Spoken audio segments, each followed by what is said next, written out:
this video. In this video, I'll be showing us how to use the parameter filter action. If you want to create a line chart that looks like this, when you click a particular point in this line chart, especially those ones that are below the margin, it turns to red. And for example, this one, but when you click the one at the middle, the midpoint, it turns to yellow. And when you click those ones at the peak, it turns to green. So let's just get started. I will go into sheet 1. I'm using a sample EU Superstore for this purpose. And this is what the sheet looks like, but I'll be creating it from scratch. I will clear this and we do it all over again. So what I did was to bring in orders dates into columns, and I turn it into month granularity, continuous month. Then I brought in profit into the rows column. What is our profit now? Profit is a measure, so we'll look into the measure section, and then we have this. Okay, now I can decide to make this different patterns. I can decide to make this broken lines or whatever lines, and I can decide to create double sheets into it, but let's just leave it as basic as it is.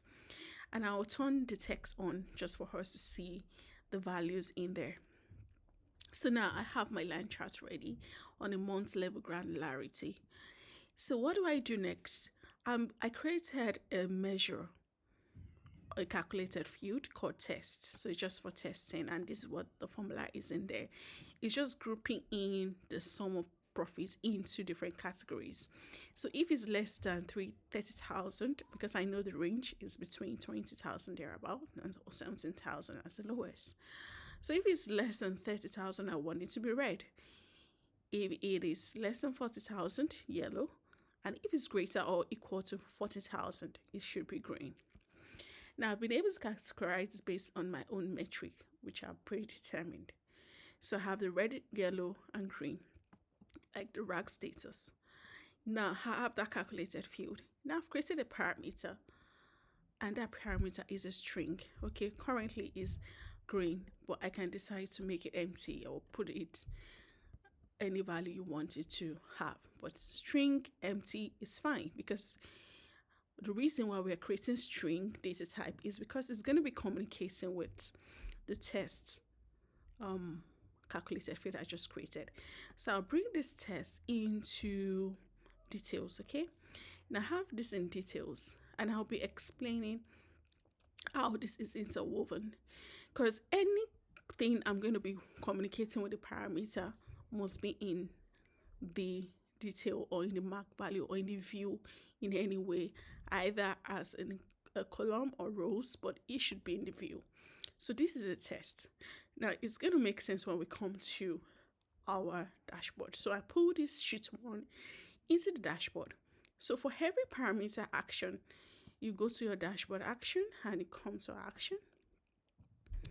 Now this is a parameter I've created. So to create a brand new one, let's just yank this off and start from the very list. So we click on add action and click on change parameter to create that parameter action. So it's going to give you this view, and I have just one sheet, and that's the sheet I want to work with. Now the target parameter is also my parameter test. So this is what I want to be changing the value of based on what? Based on my test calculated field. So basically, parameter filter takes on any value I have in this source sheet or source field whenever I click on the source sheets. That's a relationship. So whatever action, be it hover, be it menu, but I click select. So whatever action I run on this sheet, please change the value of the target parameter based on the current value of the source sheet. Now, so I must have the source sheet in my sheets to have that communication going, and I must click a data point in this source sheet. I can decide to leave this blank, but for now, I'll just leave it as is. Keep current value, set to value to whatever if I clear the selection, but I'll leave as is. And I'll say okay and okay. Now I've created that parameter action. Remember, my source field is this text and is inside my detail sheet. And don't forget, my source sheet is or field is referencing sum of profits. So let's look at it again. So because it's referencing sum of profits, every of this point in here also represents my source field. So yeah, it references sum of profits, which is in the view as well. So my source of profits is linked with the charts in a way. So yes, let's go back to the dashboard action. So, but before we go into there, what do I put in color? Because my parameter always inherits whatever color or whatever point it is, I'll just bring it in here. So if my parameter, let's go to my test. So if my test field, which is the source field in my dashboard action, is red, my parameter takes on red, and therefore the color turns red. So that's the logic, and vice versa to yellow and green. So I'll come into my dashboard actions. Okay, now let's see why that broken line is gonna, okay, broken line not affected because of the color thing. Now, so if I come in here and click on this, my parameter turns red. You see my parameter here? Because my calculated field references this sum of profits, which is less than 30,000. And it goes on and on. Still red, still red. When I got in here, it turns to yellow because it's the midpoint. We can decide to add, let's see if we add our average line into the table.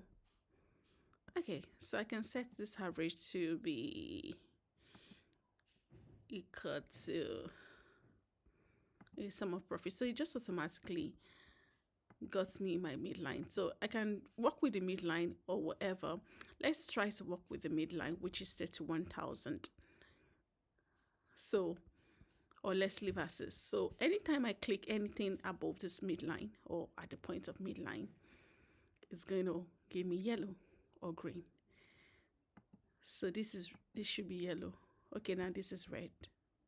So it's automatic. This is concerning, it's automatic. So anything below that midline is red.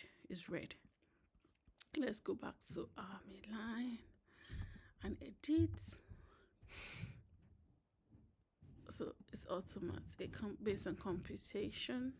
Okay, the entire table popping.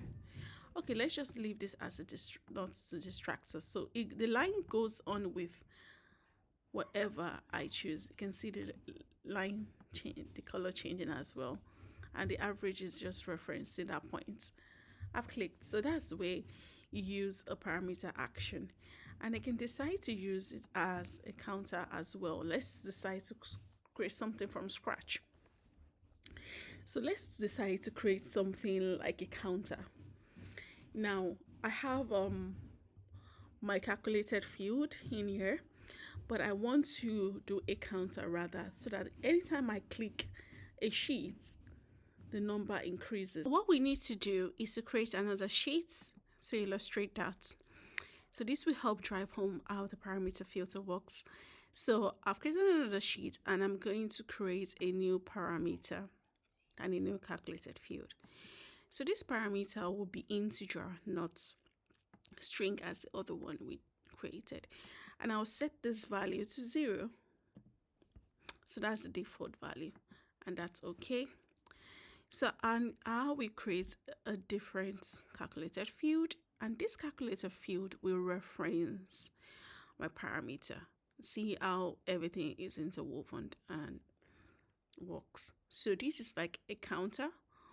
So I'm going to put this parameter in my calculated field, and I'm going to say +1.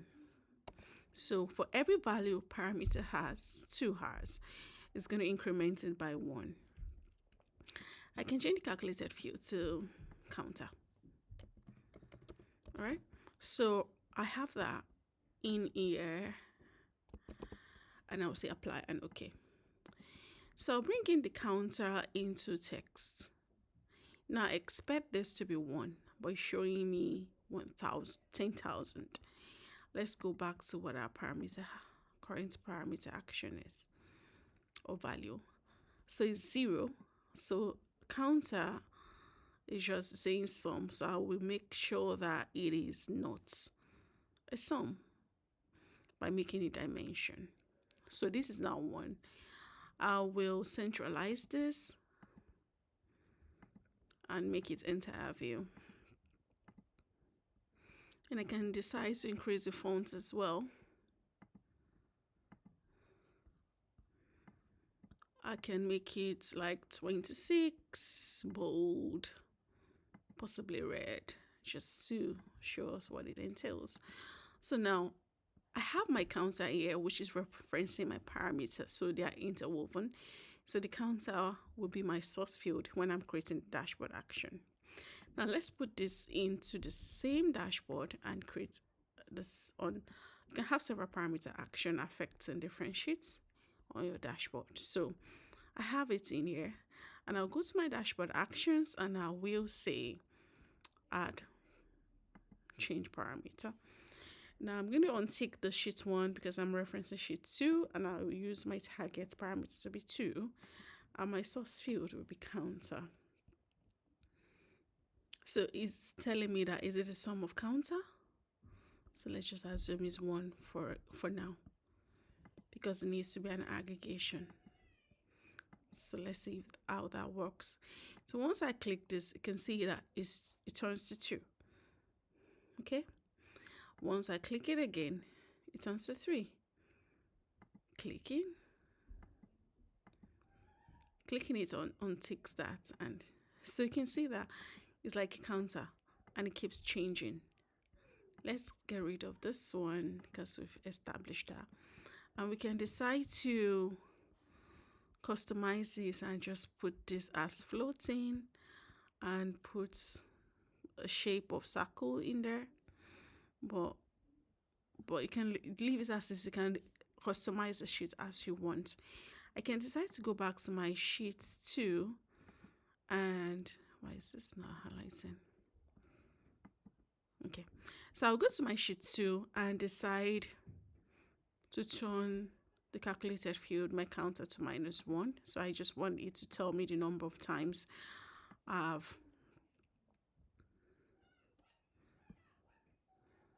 okay, let's just leave as this. I can take, let's go if I can change my parameter to a -1 integer as my value. If it's going to accept it, cool. Now that makes it 0. So my counter will start from 0, and here we go. So the number of times I click the sheet, it increments. You see?